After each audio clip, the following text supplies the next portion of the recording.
मेरा नाम आकाश है। आज मैं इस अंधेरे कमरे में बैठा हुआ था। मैंने अपनी आंखों पर हाथ रख लिए थे।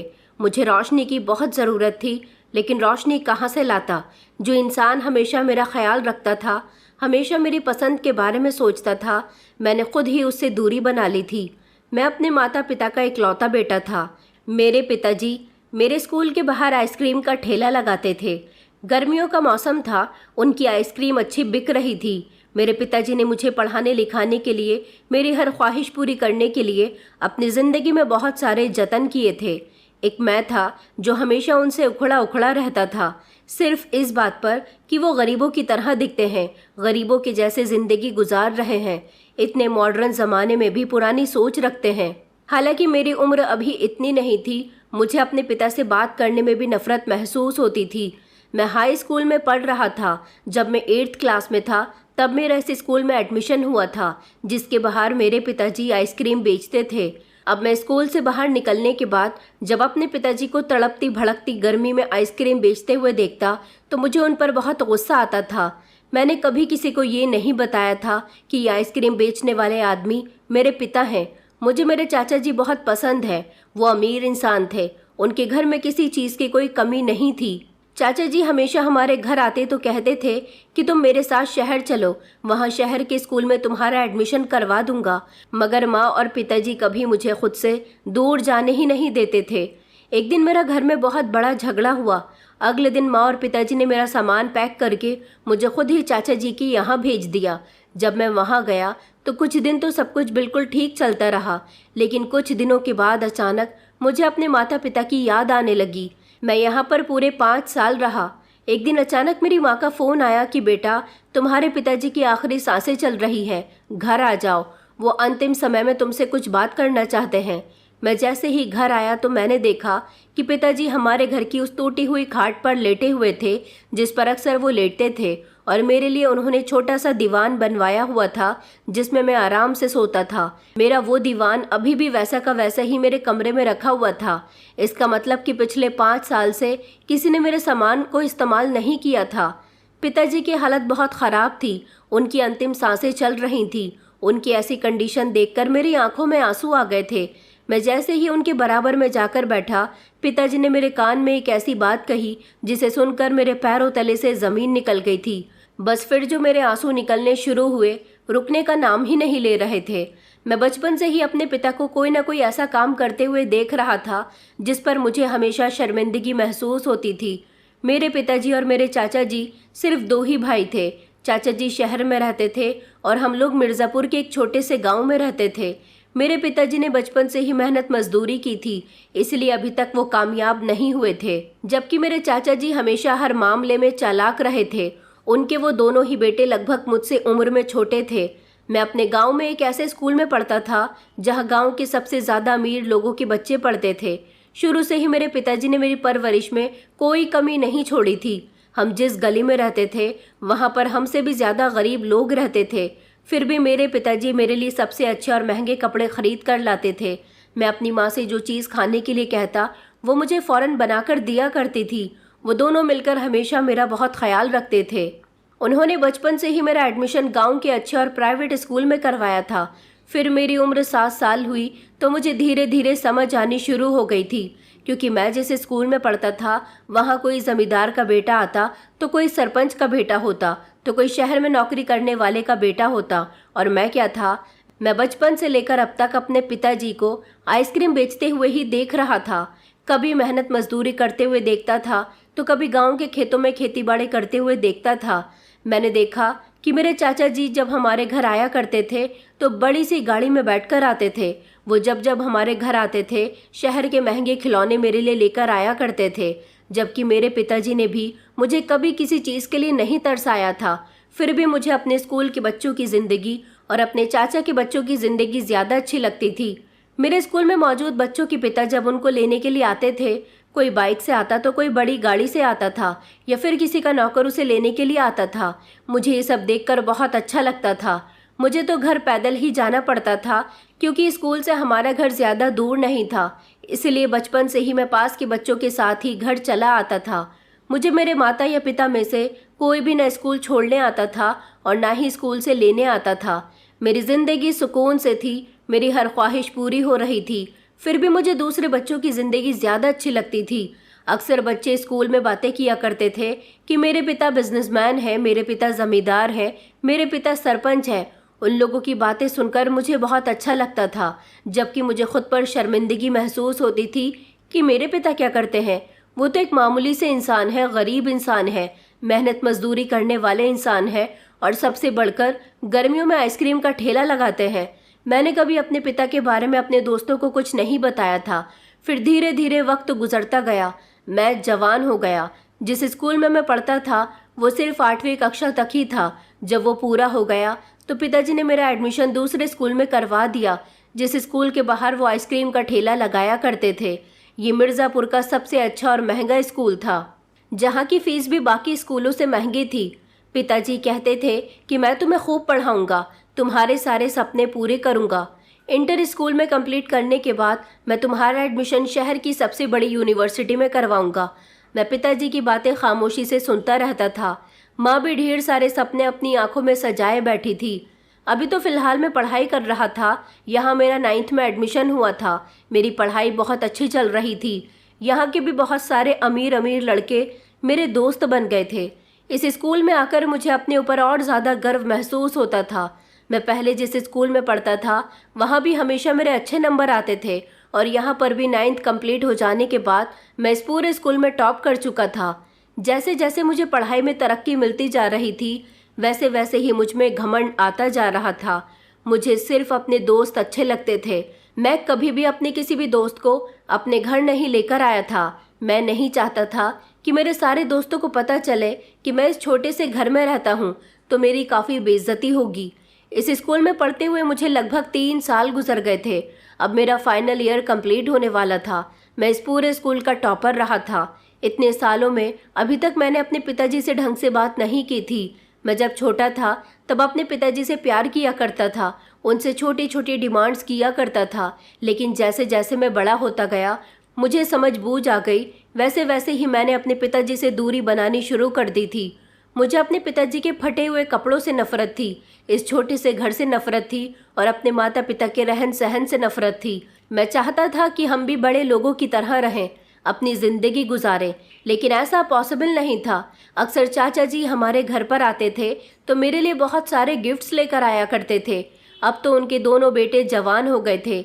दोनों पढ़ाई में इतने बिजी हो गए थे कि वो अब हमारे घर पर नहीं आते थे। चाची को तो हमारे यहाँ आना बिल्कुल भी पसंद नहीं था, इसलिए मैंने उनको अक्सर हमारे रिश्तेदारों की शादियों में ही देखा था। वो कभी हमारे घर पर नहीं आई थी। मैं पिताजी से तो बात करना भी पसंद नहीं करता था, उनकी तरफ देखना भी पसंद नहीं करता था। हालांकि वो मुझसे बात करने की बहुत कोशिश करते थे। मेरी बढ़ती हुई उम्र के साथ साथ उन्हें मुझसे बहुत सारी उम्मीदें भी होने लगी थी, मगर मुझे उनकी उम्मीदों से कोई मतलब नहीं था। इतनी दूरी बनी रहेगी उतना ही मेरे लिए अच्छा है। मैं हमेशा माँ से कहा करता कि हम लोग भी शहर चलते हैं, चाचा जी के घर चलते हैं, मगर माँ हर बार इनकार कर दिया करती थी। बेटा, वो बड़े लोग हैं, वो यहाँ आ जाते हैं, उनको आने दो, मगर हमारी इतनी हैसियत नहीं कि हम उनके घर जा सकें। चाचा जी जब भी हमारे घर आते थे कहते थे कि बेटा मेरे साथ मेरे घर चलो, तुम पढ़ाई में बहुत अच्छे हो, मैं तुम्हें शहर में एडमिशन दिलवा दूंगा, तुम वहाँ आराम से पढ़ना, जब तुम्हारी नौकरी लग जाए तब अपने माता पिता को भी वहाँ पर बुला लेना। मुझे चाचा जी की बात बिल्कुल सही लगती थी। मैंने इस बारे में कई बार अपनी माँ से बात की थी कि मुझे यहाँ से शहर भेज दो, चाचा जी के घर। पिताजी और माँ साफ इनकार कर दिया करते थे कि तुम हमारे एक ही तो बेटे हो, हम तुम्हें अपने से दूर नहीं कर सकते। वो लोग कभी मुझे चाचा जी के घर भेजने के लिए तैयार ही नहीं हुए, और मैं चाहता था कि मैं झटपट वहाँ चला जाऊँ। वैसे भी यहाँ पर रखा ही क्या था। मुझे अपने माता पिता के साथ रहना बिल्कुल भी अच्छा नहीं लगता था। अपने दोस्तों से झूठ बोलना पड़ता था, अपना घर उनसे छुपाना पड़ता था, अपने पिता के बारे में भी उनसे छुपाना पड़ता था। आखिर मैं ऐसा कब तक करता? शहर चला जाता तो चाचा जी के आलीशान घर में रहता, उनके बच्चों की तरह एक रंगीन जिंदगी गुजारता। मगर मेरे माता पिता तो इस बात के लिए बिल्कुल भी राजी नहीं हो रहे थे। एक दिन मैं अपनी क्लास में बैठा हुआ था, जब क्लास के बच्चे कहने लगे कि हम सब के फादर्स की बदौलत है जो आज हम पढ़ लिख कर यहाँ तक पहुँचे हैं। उन्होंने कितनी मेहनत से हमें पढ़ाया लिखाया। मेरा एक दोस्त कहने लगा कि मैं तो चाहता हूँ कि हम अपने स्कूल में एक प्रोग्राम रखते हैं जहाँ अपने फादर्स को हमें अवार्ड देना चाहिए। वैसे भी 1 महीने बाद फादर्स डे आने वाला है, तभी ये फंक्शन रख लेते हैं। मैंने उसकी बात का कोई जवाब नहीं दिया था, लेकिन मैं पूरी तरह से परेशान हो गया था। घर आकर मैं खामोशी से गैलरी में बैठा हुआ था। मेरा दिमाग बिल्कुल काम नहीं कर रहा था। आज क्लास में जो बातचीत हुई थी उसने मेरे दिमाग को पूरी तरह से बंद कर दिया था। मुझे बिल्कुल भी समझ नहीं आ रहा था कि मैं क्या करूं। फादर्स डे वाले दिन लोग मेरे फादर के बारे में पूछेंगे तो मैं किसी को क्या बताऊंगा। मुझे समझ नहीं आ रहा था कि मैं इस मामले को किस तरह से रोकूं। मैं नहीं चाहता था कि हमारे स्कूल में फादर्स डे सेलिब्रेट हो। अगर किसी को भी मेरे पिताजी के बारे में पता चल गया तो यकीनन मेरी बहुत बेइज्जती होगी और साथ ही मेरे दोस्त भी मेरी मजाक बनाएंगे, क्योंकि अक्सर मैंने उन लोगों से यही कहा था कि मैं एक मिडिल क्लास फैमिली से बिलोंग करता हूँ। ना हम लोग ज़्यादा गरीब हैं और ना ही हम लोग ज़्यादा अमीर हैं। और अब तो मैं जिस स्कूल में पढ़ता था उसके बाहर पिताजी आइसक्रीम बेचते थे। मैं स्कूल से निकलते समय पिताजी की तरफ पलटकर भी नहीं देखता था, क्योंकि उनका वहाँ आइसक्रीम बेचना मुझे बिल्कुल भी पसंद नहीं था, जबकि वो उस जगह पर ही काफ़ी समय से आइसक्रीम बेचते आ रहे थे। मेरे सारे झूठ सबके सामने आ जाएंगे, बस यही सोच सोच कर मेरी जान निकल रही थी। मम्मी धीरे धीरे चलती हुई गैलरी के पास आई। अभी वो कुछ कहती उससे पहले मैं दहाड़ मारकर उठा और चिल्लाकर कहने लगा कि मम्मी, आप अपने पति को एक बात अच्छे तरीके से समझा दो कि वो मेरे स्कूल के बाहर आइसक्रीम ना बेचा करे। और भी ऐसी बहुत सारी जगह है जहाँ वो अपना ठेला लेकर जा सकते हैं। अगर मेरे दोस्तों को पता चल गया कि आइसक्रीम वाले अंकल मेरे पिता हैं तो मेरी सबके सामने कितनी बेइज्जती होगी। पहले ही स्कूल में मेरी बहुत इज्जत है। पहले वाले स्कूल में भी मैं कभी पिताजी को लेकर नहीं जाता था और यहाँ भी कभी मैंने उनके बारे में किसी को नहीं बताया। पूरा स्कूल सिर्फ मेरे नाम से ही मुझे जानता है। आपके पति मेरे स्कूल के बाहर आइसक्रीम क्यों बेचते हैं? क्या उन्हें अपने बेटे की इज्जत का कोई ख्याल नहीं? मेरी बात सुनकर मम्मी की आंखों में आंसू आ गए। उन्होंने कहा कि तुम पागल हो गए हो क्या?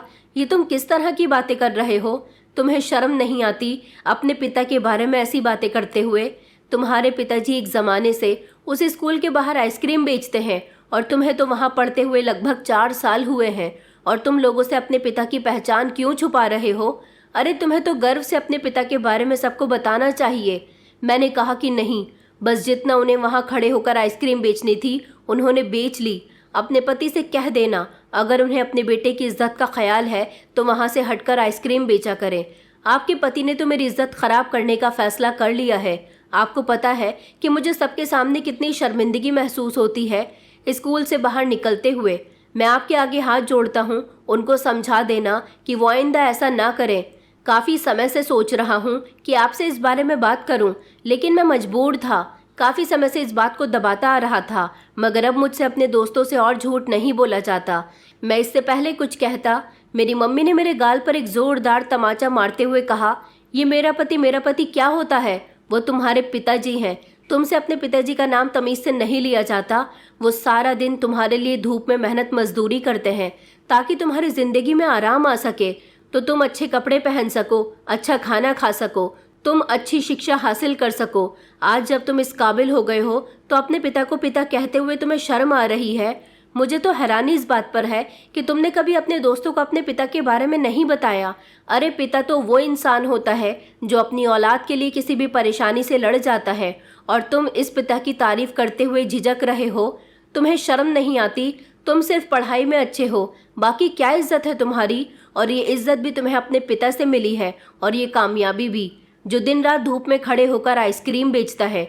तुम एक स्कूल के स्टूडेंट ही तो हो ना, उसके अलावा क्या हैसियत है तुम्हारी, बताओ।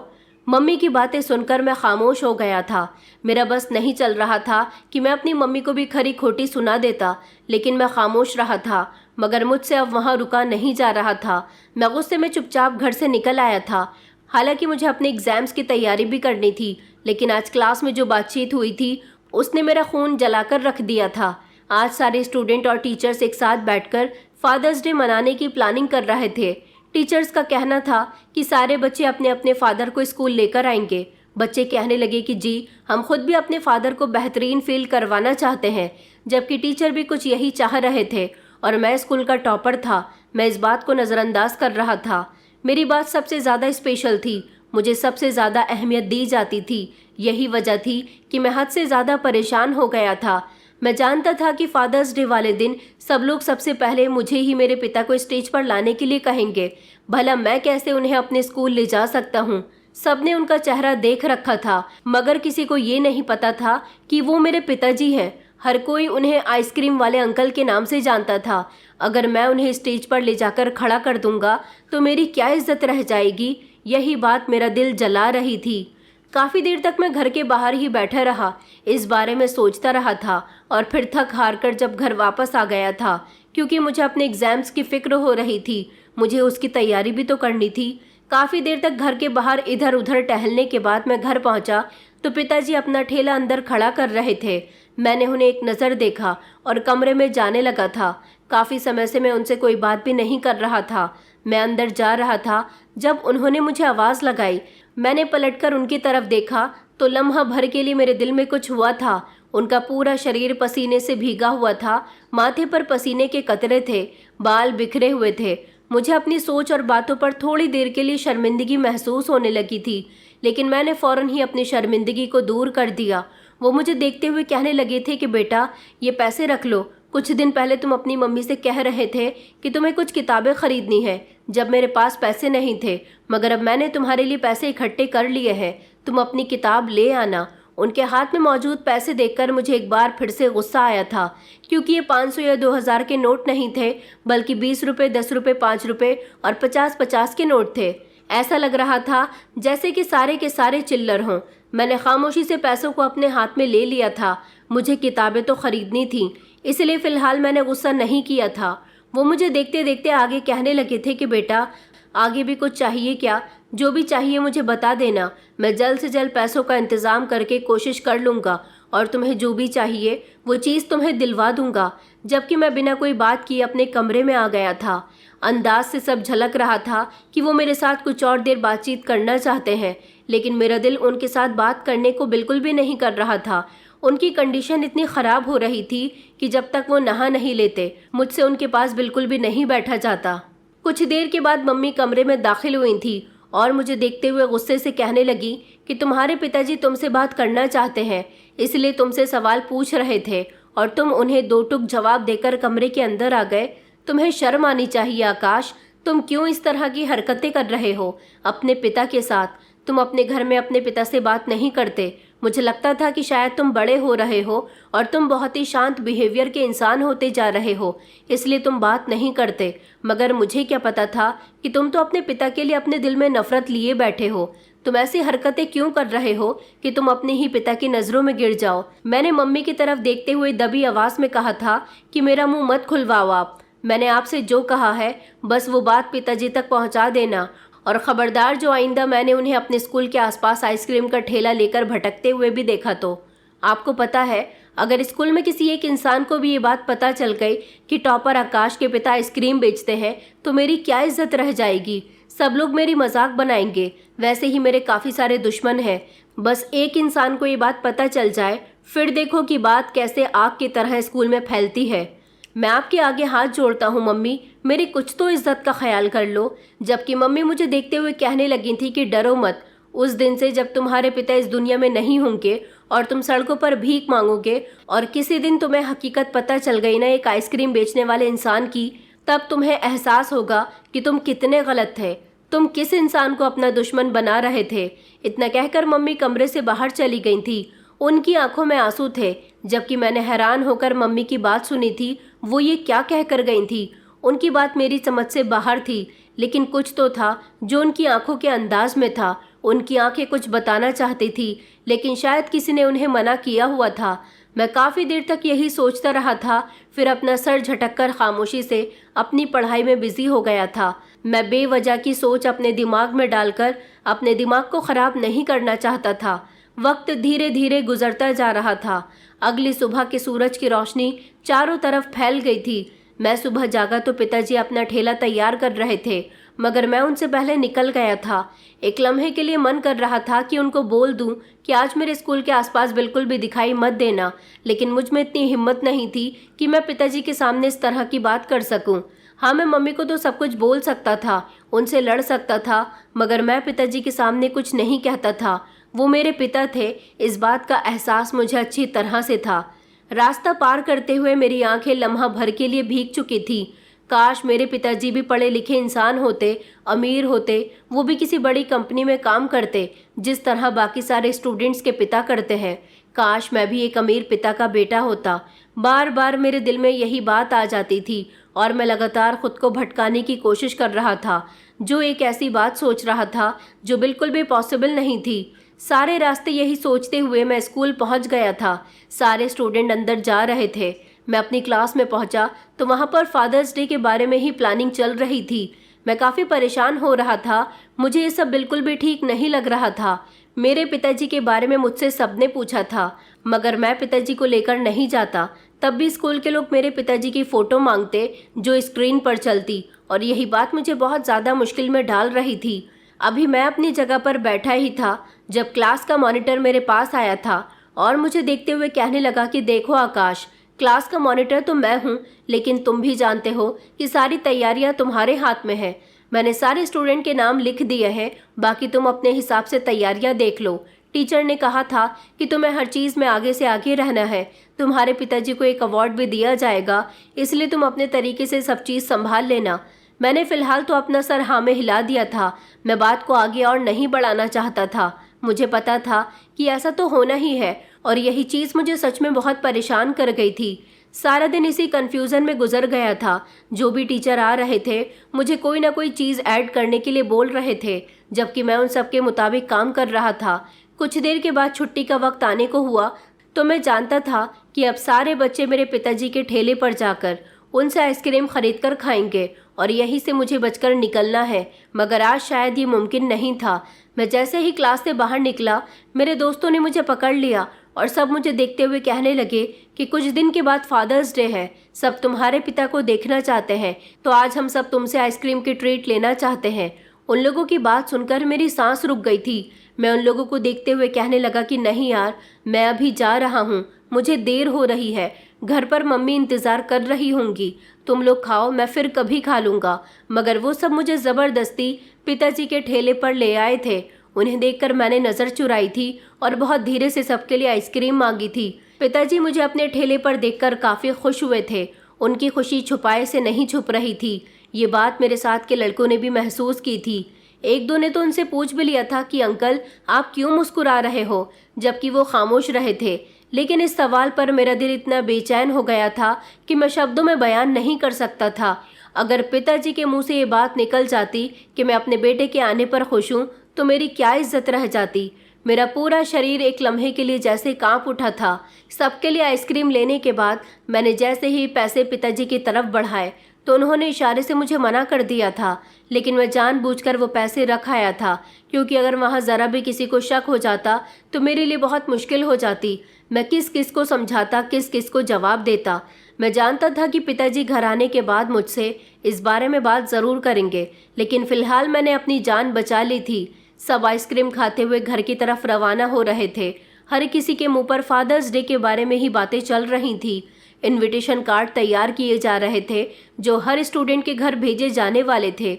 मेरा स्कूल कोई मामूली स्कूल नहीं था, बल्कि काफ़ी बड़े आदमी का स्कूल था और काफ़ी बड़ी जगह में बना हुआ था, जहाँ पर हर फैसिलिटी मौजूद थी। कभी कभी मुझे अपने पिता पर गर्व भी होता था कि वो इतनी मेहनत करके मुझे इतने अच्छे स्कूल में इतनी महंगी शिक्षा दिलवा रहे हैं, लेकिन उनकी यह हरकत मेरा खून खौला देती थी। मैंने कितनी बार मम्मी को समझा दिया था कि वो कहीं और आइसक्रीम बेच लिया करे, मुझे कोई एतराज़ नहीं है, उन्हें जो काम करना है वो करें, मगर मेरे स्कूल के पास ना किया करें, जहाँ मेरी इज्जत है, मेरा नाम है। मम्मी कहती थी कि तुम इतनी आसानी से ये बात कह देते हो, वो जगह तुम्हारे पिता की पुरानी जगह है और पुरानी जगह उनकी आइसक्रीम की जितनी सेल होती है उतनी किसी नई जगह पर नहीं होगी।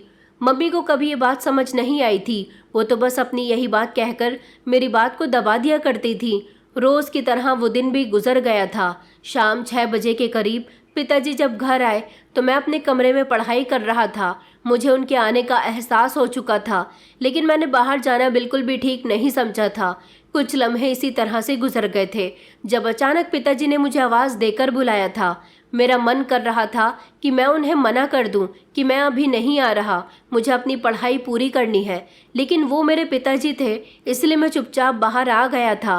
वो अपनी टूटी हुई चारपाई पर बैठे हुए थे, मुझे अपने करीब आने का बोल रहे थे। मैं जानता था कि उनके पास बैठूंगा तो पसीने की बदबू आएगी, जो मेरी बर्दाश्त से बाहर था। मगर फिर भी न चाहते हुए भी मैं उनकी तरफ बढ़ गया था, लेकिन थोड़ी दूरी पर बैठा था। वो मेरी तरफ पैसे बढ़ाते हुए कहने लगे कि अरे बेटा, मैंने आज तुम्हें इशारे से मना किया था कि तुम पैसे मत दो, फिर भी पैसे रखकर चले आए। मैंने चुपचाप वो पैसे उठा लिए थे, उनसे कुछ नहीं कहा था। मैं जानता था कि उनको मेरी बात का कभी बुरा नहीं लगता, इसलिए वो मुझसे बहाने बहाने से कोई ना कोई बात करने की कोशिश करते रहते हैं। मगर मैं अपने नाम का पक्का था। आज भी मैंने उनसे कोई बात नहीं की थी। जब मैं छोटा था तभी मेरा संबंध उनसे गहरा था, लेकिन जैसे जैसे मैं बड़ा होता गया मैंने उनसे दूरी बनानी शुरू कर दी। मैं ज़्यादातर अपनी मम्मी के करीब था, और अब तो ना मुझे पिताजी में कोई इंटरेस्ट था और ना ही मम्मी में। बस वो मेरे नाम के ही माता पिता रह रहे थे, न मुझे कोई मुकाम दे पा रहे थे और ना ही वो इज्जत। वक्त धीरे धीरे गुजरता जा रहा था। स्कूल में फादर्स डे की तैयारियां जोरों शोरों पर थी। मेरे लिए एक बड़ा इनविटेशन कार्ड दिया गया था, जिस पर साफ शब्दों में लिखा हुआ था कि अपने पापा के साथ आना है। उनका नाम अनाउंस किया जाएगा और फिर उन्हें अवार्ड दिया जाएगा, बेस्ट फादर का। आप उनकी वजह से ही तो यहाँ पर हैं, उनकी मेहनत की वजह से ही आपके इतने अच्छे नंबर्स आते हैं। आप अपने पिता की वजह से ही इतने कामयाब हो सके। उनकी बात मेरे दिल को लगी थी, मगर मैं फिर भी खामोश रहा था। मुझे बिल्कुल भी समझ नहीं आ रहा था कि मैं क्या करूं। फादर्स डे आने में सिर्फ 2 दिन रह गए थे। एक लम्हे के लिए मन कर रहा था कि पिताजी को लेकर चलता हूं, लेकिन पता चल गया तो कौन मुझसे सवाल जवाब करेगा। अब जो होना है हो जाएगा। मगर दूसरी तरफ मैं इस बारे में सोचता था कि मेरी बेइज्जती होगी। ये सोचकर मेरा दिमाग घूम जाता था। मैं कितनी बातें सुनूंगा, कितने स्टूडेंट मेरा मजाक बनाएंगे, कहीं स्टूडेंट्स मुझे गरीब न समझें। मैं किसी की नज़रों में खुद के लिए रहम नहीं देखना चाहता था। यही वजह थी कि मेरा दिमाग बिल्कुल काम नहीं कर रहा था। वक्त गुजरता जा रहा था। 2 दिन बीत गए थे और आज फादर्स डे था।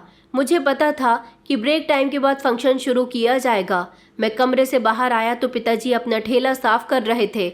यकीनन आज भी वो अपने काम पर ही जाने वाले थे। मैंने उन्हें ध्यान से देखा था। हल्के नीले रंग की शर्ट और बहुत पुरानी घिसी हुई पैंट पहने हुए थे। वो बहुत मेहनत से अपने ठेले की सफाई कर रहे थे, ताकि वहाँ पर मौजूद बच्चे उनसे आइसक्रीम खरीद सके, क्योंकि बहुत से लोगों को साफ सफाई बहुत पसंद होती है। मेरा दिल भर के आ गया था, मगर मैंने फ़ौरन ही उनसे नज़रें चुरा ली थी। मैं उनकी तरफ देखना ही नहीं चाहता था।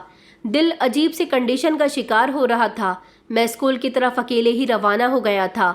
मैंने सोच लिया था कि जब पिताजी का नाम अनाउंस किया जाएगा तो मैं वहाँ पर चला जाऊँगा, उनका अवार्ड खुद ले लूँगा और सबसे माफ़ी भी मांग लूँगा कि मेरे पिताजी की तबीयत ठीक नहीं है, वो नहीं आ सके।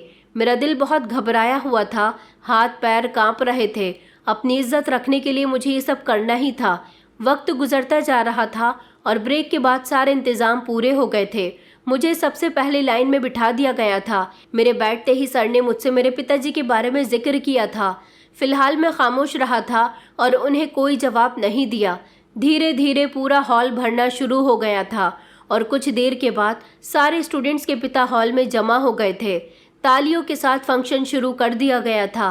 पहले छोटी क्लास के टॉपर के फादर को बुलाया गया था। उन्हें बहुत इज्जत दी गई थी, उनके लिए तालियां बजाई गई थी, उनके पिता को अवार्ड दिया गया था। ये सब देखकर न जाने क्यों मुझे अपने पिता की याद आने लगी थी कि मैं उन्हें भी यहाँ पर ले आता। मैंने गलत किया।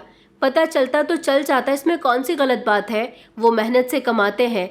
ये बातें भी एक तरफ मेरे दिल में आ रही थी, जबकि दूसरी तरफ दिमाग इन सब चीज़ों से इनकार कर रहा था कि आकाश, जज्बाती होने से कोई फ़ायदा नहीं है। जज्बातीपन से इज्जत कभी बरकरार नहीं रह पाई। जब सबके बीच में बैठूंगा तो सारे बच्चे मुझे ही बेइज्जत करेंगे, इसलिए बेहतर यही है कि मैं खामोश रहूं। वक्त धीरे धीरे गुजरता जा रहा था और अब हमारी क्लास का नाम अनाउंस हुआ था। सबसे पहले मुझे और मेरे पिता को स्टेज पर बुलाया गया था। मेरा दिल धीरे धीरे धड़क रहा था। मैं अपनी जगह पर बिल्कुल खामोशी से बैठा रहा। मेरी आंखों में आंसू आ रहे थे। मुझे अपनी गलती का एहसास हो रहा था। मुझे पिताजी को लेकर आना चाहिए था, लेकिन मैंने खुद को मजबूत कर लिया था। इतनी जल्दी मैं हार नहीं मान सकता। मैं हिम्मत करके अपनी जगह से खड़ा हुआ था और अकेले ही स्टेज की तरफ बढ़ा था। सारे स्टूडेंट मुझे ही ध्यान से देख रहे थे। सबको ही मेरे पिताजी से मिलने का अरमान था, लेकिन मैंने सबके अरमानों पर पानी फेर दिया था। मैं जैसे ही स्टेज पर चढ़ा तो टीचर मुझे देखते हुए कहने लगी कि आपके फादर कहाँ हैं आकाश। उनकी बात सुनकर मैं गहरी सांस लेते हुए उनसे माइक लेकर सबसे पहले सारे स्टूडेंट को हेलो कहा और फिर धीमी आवाज़ में अपनी वही बात दोहराई जो मैंने तय कर ली थी। मेरी बात सुनकर उन्होंने मुझे आशीर्वाद दिया था कि जल्द ही आपके पिताजी सेहतमंद हो जाएंगे, और वो अवार्ड मेरी तरफ बढ़ा रहे थे। लेकिन मेरे पिताजी के बारे में बहुत तारीफ की गई थी कि वो बहुत अच्छे इंसान हैं। उन्होंने मुझे बहुत काबिल बनाया। ये बात हकीकत थी। इस बात को तो मैं भी एक्सेप्ट करता था, लेकिन ज़ुबान से कहना मेरे बस की बात नहीं थी। मगर आज मैं काफ़ी मायूस था, दिल बहुत उदास हो रहा था। काश मेरे पिता भी और बच्चों के पिता की तरह होते, सबके पिता की तरह वो भी एक बेहतरीन जगह पर काम करते होते। वो मेहनत मजदूरी ना करते, आइसक्रीम ना बेचते। मैं अपना दिल दबाकर रह गया था। छुट्टी के समय जब मैं घर से निकला तो मैंने एक नज़र अपने पिता पर डाली थी, जो बहुत मेहनत से गर्मी में खड़े हुए आइसक्रीम बेच रहे थे।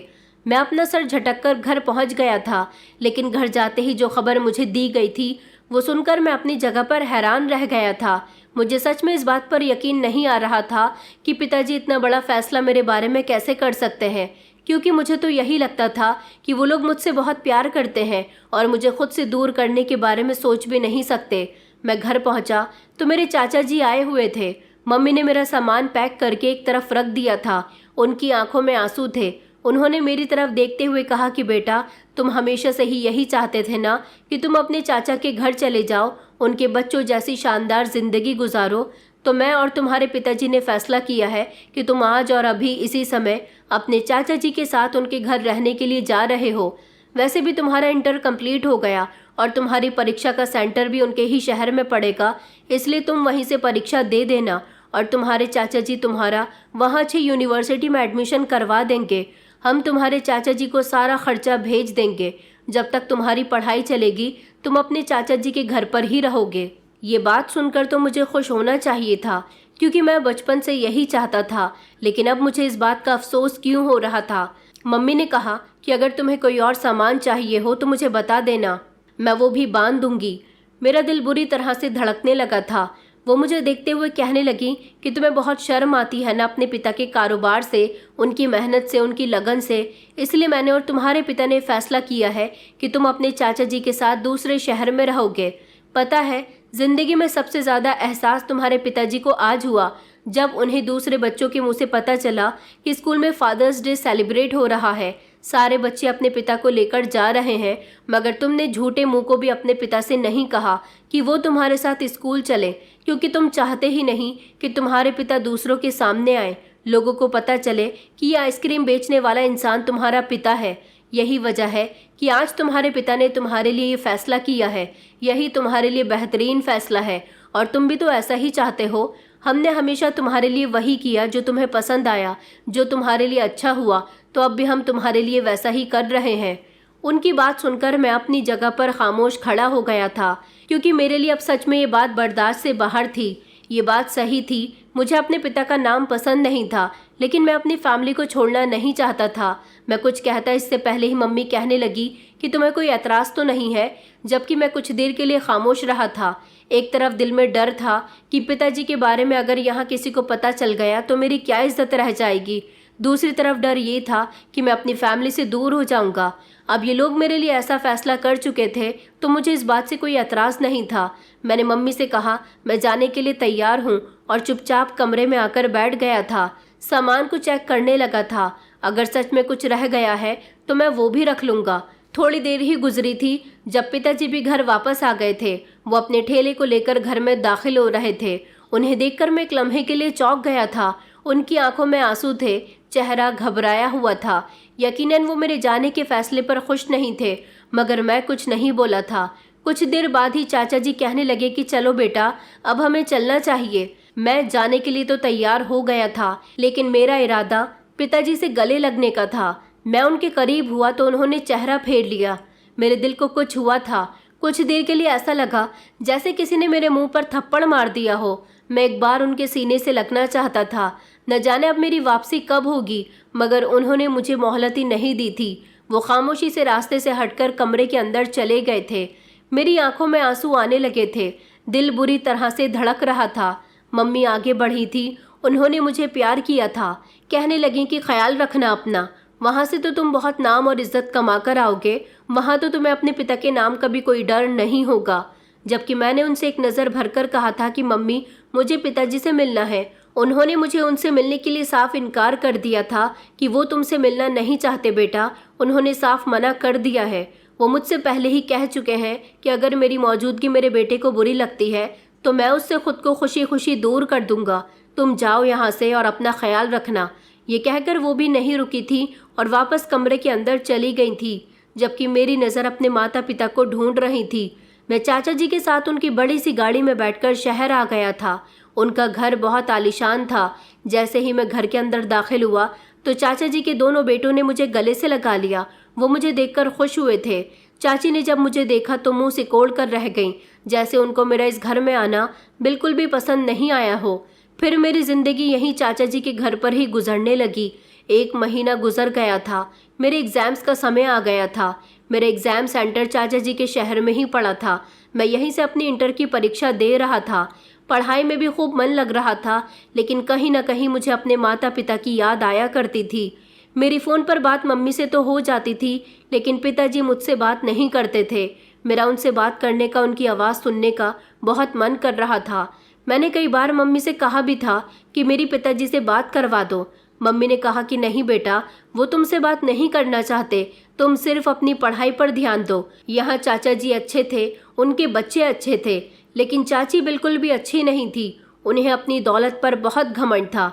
अब मुझे समझ आया था कि वो कभी हमारे घर पर क्यों नहीं आई थी, क्योंकि उन्हें गरीबों से मेलजोल रखना बिल्कुल भी पसंद नहीं था। मैं चुपकी चुपकी चाचा और चाची की बातें सुनता था। वो कई बार चाचा जी से लड़ चुकी थी कि तुम अपने भतीजे को यहाँ क्यों लेकर आ गए हो, हमने क्या इन गरीबों का ठेका ले लिया है कि ये अब हमारे घर आकर पढ़ाई करेंगे। चाचा जी उनसे कहते थे कि शांत आवाज़ में बात करो, अगर आकाश को पता चल गया तो वो यहाँ 1 मिनट भी नहीं रुकेगा। वो मेरे भाई का बेटा है, मैं चाहता हूँ कि वो अच्छी शिक्षा हासिल करे। मेरा भाई बेचारा गरीब इंसान है, उनका बेटा पढ़ लिख कर कामयाब हो जाएगा तो उन्हीं को फ़ायदा देगा। चाची कहती थी कि इसमें हमारा क्या फ़ायदा है, फ़ायदा उन लोगों का है, तो फिर तुम अपने भतीजे को यहाँ क्यों लेकर आए हो, वो हॉस्टल में भी तो रह सकता है। मुझे तुम्हारे भतीजे का यहाँ रहना बिल्कुल भी पसंद नहीं है, जल्द से जल्द उसे यहाँ से रवाना कर दो। चाची की बातें मेरे दिल पर चाकू की तरह लगती थी, लेकिन मैं खामोश रहता था। मुझे ये तसल्ली थी कि चाचा जी तो अच्छे इंसान हैं, मगर चाचा जी के पीछे चाची मेरे साथ बहुत बुरा बिहेव करती थी। कहती थी कि तुम्हारे लिए यहाँ पर खाना नहीं है।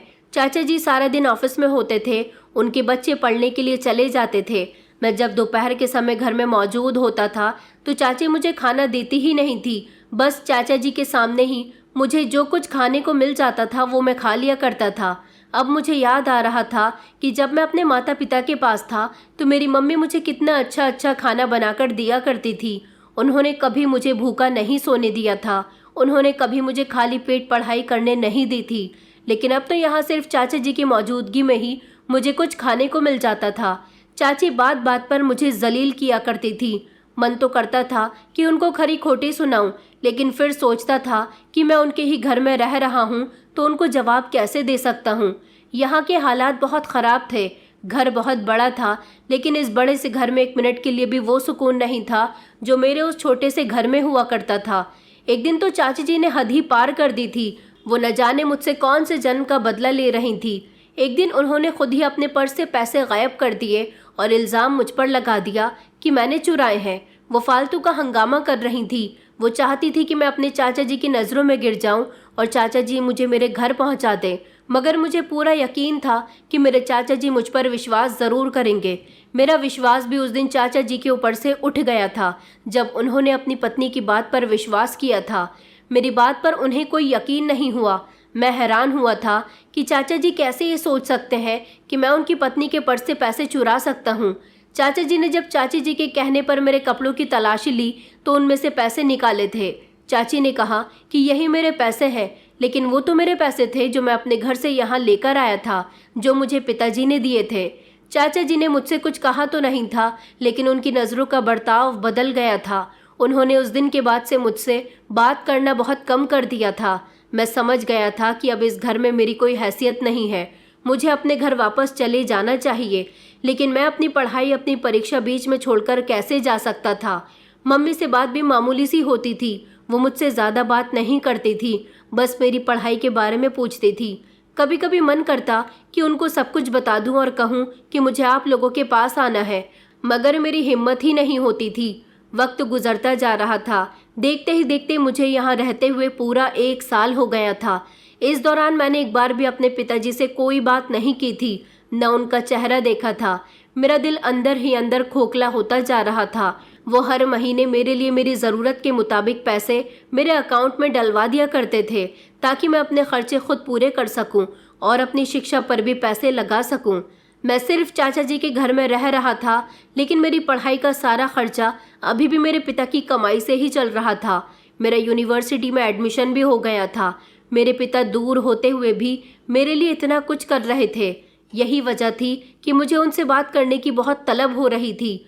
आज भी मामूली सा ही दिन था। सुबह से मेरी कंडीशन बहुत अजीबोगरीब हो रही थी। मुझे कुछ भी अच्छा नहीं लग रहा था। चाची जी भी छोटी छोटी बातों पर नौकरों पर चिल्ला रही थी। चाचा जी के सामने तो वो मुझे कुछ नहीं कहती थी, इसलिए नौकरों पर ही अपना सारा गुस्सा उतार दिया करती थी। लेकिन चाचा जी के जाने के बाद मुझे बुरा भला कहती रहती थी। मैं अपने कमरे में बैठा था जब मेरा मोबाइल फ़ोन बजा था। मैंने कॉल रिसीव की तो अगली तरफ से मम्मी की रोती हुई आवाज़ मुझे सुनाई दी थी। उन्होंने कहा कि बेटा, तुम जल्द से जल्द घर पहुंच जाओ, तुम्हारे पिताजी की आखिरी सांसें चल रही है, उनकी तबीयत बिल्कुल भी ठीक नहीं है, वो तुमसे मिलना चाहते हैं। क्या आज भी अपने पिता से मुंह मोड़ लोगे? ये बात सुनकर मेरी आंखों में आंसू आ गए थे। मैंने कहा कि नहीं नहीं मम्मी, आप ये कैसी बातें कर रही हो? यहाँ आने के बाद मैंने हर लम्हा आप लोगों को याद किया है। मैं तो पिताजी से बात करने के लिए हर लम्हा बेचैन रहा हूँ। मैं अभी यहाँ से निकल रहा हूँ। ये कहते ही मैंने फ़ौरन अपना सामान पैक किया। चाचा जी उस समय ऑफिस गए हुए थे। मैंने खुद ही अपने मोबाइल से इमरजेंसी टिकट किए और चाचा जी को इन्फॉर्म करके मैं रेलवे स्टेशन तक पहुँच गया था। चाचा जी मेरे साथ नहीं आ सकते थे, उनको अपने ऑफिस का काम था, लेकिन उन्होंने कहा था कि वो शाम तक वहाँ पर आ जाएंगे। मैं पहली ट्रेन से ही घर के लिए रवाना हो गया था। 3 घंटे का सफ़र तय करने के बाद जब मैं घर पहुँचा तो मम्मी के कहने के बिल्कुल ठीक मुताबिक पिताजी अपने कमरे में अपनी टूटी हुई चारपाई पर बैठे हुए थे। ये देखकर मुझे बहुत अफसोस हुआ कि जिस दीवान पर मैं सोया करता था वो ऐसे ही खड़ा हुआ था। मेरे पिताजी चाहते तो उस पर भी लेट सकते थे, मगर उसे अभी भी मेरे लिए संभाल कर रखा गया था। पिताजी की कंडीशन देखकर मेरी आंखों में आंसू आ गए थे। मेरे दिल को तकलीफ पहुंच रही थी। मैंने झट से अपने पिताजी को अपने सीने से लगा लिया और फूट फूट कर रोने लगा। मैंने कहा, पिताजी, आपको कुछ नहीं होगा, मैं आपको कुछ नहीं होने दूंगा, मैं आपको छोड़कर नहीं जाऊंगा। मैंने मम्मी से कहा कि आपने पिताजी को अस्पताल में भर्ती क्यों नहीं करवाया? मम्मी कहने लगी कि बेटा, कभी तुम्हारे पिता ने खुद पर ध्यान दिया है? हमेशा जो मेहनत मजदूरी की वो सब कुछ तुम पर ही लगाया है। वो अपनी बीमारी को बढ़ाते रहे। तुम्हारे पिता को हार्ट प्रॉब्लम है बेटा, इन्होंने अपना बिल्कुल भी इलाज नहीं करवाया और आज देखो इनकी सांसें अटक अटक कर चल रही हैं। मैंने कहा कि नहीं पिताजी, आप ऐसा नहीं कर सकते, मैं आपको अभी अस्पताल लेकर जाऊंगा। पिताजी ने मेरा हाथ पकड़ लिया और कहने लगे कि बेटा, अपना कान करीब लेकर आओ, मैं तुमसे कुछ कहना चाहता हूँ। मैं मरने से पहले अपने दिल पर कोई बोझ नहीं रखना चाहता। मैंने रोते हुए अपना कान पिताजी के मुंह की तरफ किया था। पिताजी ने जो बात मुझे बताई थी उसने तो मेरे होश उड़ा दिए थे। उनका कहना था कि बेटा, मैं तुम्हारा पिता नहीं हूँ, मैंने तुम्हें कचरे से उठाया था। मुझे नहीं पता कि तुम्हें वहाँ कौन छोड़कर गया था। हम दोनों पति पत्नी निसंतान थे।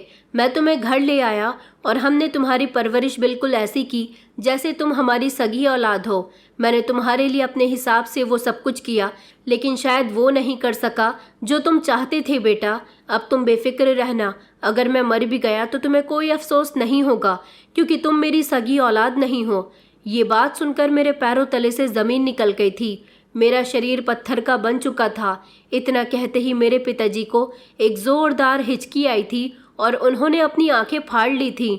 उनका शरीर कोई भी हरकत नहीं कर पा रहा था। मैंने पिताजी को झंझोड़ा, उनको आवाज़ लगाई और चिल्ला चिल्ला कर रोने लगा, मगर पिताजी इस दुनिया से जा चुके थे। आज ज़िंदगी में पहली बार मुझे एहसास हुआ था कि जैसे मेरे लिए सब कुछ ख़त्म हो गया। मम्मी और मैं चिल्ला चिल्ला कर रो रहे थे। हमारा सब कुछ बर्बाद हो गया था। पिताजी मर चुके थे और मुझ तक एक ऐसी सच्चाई पहुंचाकर मरे थे कि मेरा हाल किसी बेजान लाश की तरह हो गया था। मैं वहीं सर पकड़कर बैठ गया था। मेरी दुनिया उजड़ गई थी। शाम तक पिताजी का अंतिम संस्कार हो गया था। हमारे सारे रिश्तेदार घर में मौजूद थे। कोई भी ये बात नहीं जानता था कि मैं उनकी अपनी संतान नहीं था। पिताजी ने सबको यही बताया था कि मैं उनकी अपनी औलाद हूँ। ये सच्चाई सिर्फ मुझे और मेरी मम्मी को पता थी। पिताजी तो इस दुनिया में नहीं रह सके, लेकिन मैंने मम्मी से माफ़ी मांगी थी और उनसे कहा था, मम्मी, मैंने पिताजी के साथ सारी ज़िंदगी बहुत गलत किया, मगर अब मैं किसी के साथ भी कुछ गलत नहीं कर सकता। मेरी नौकरी तो नहीं थी। मैंने अपना घर चलाने के लिए अगले दिन खुद ही पिताजी का ठेला लिया और वहीं अपने स्कूल के पास में आइसक्रीम बेचने के लिए खड़ा हो गया। जब सब लोगों ने मुझे देखा तो सबके सामने खुद ही इस बात की सच्चाई आ गई थी कि आइसक्रीम बेचने वाला इंसान मेरा पिता था। लेकिन अब मुझे किसी की बातों से कोई फर्क नहीं पड़ता था। अब मुझे पता चला है कि पिता एक ऐसी हस्ती है जिसका आज तक कोई बदला नहीं।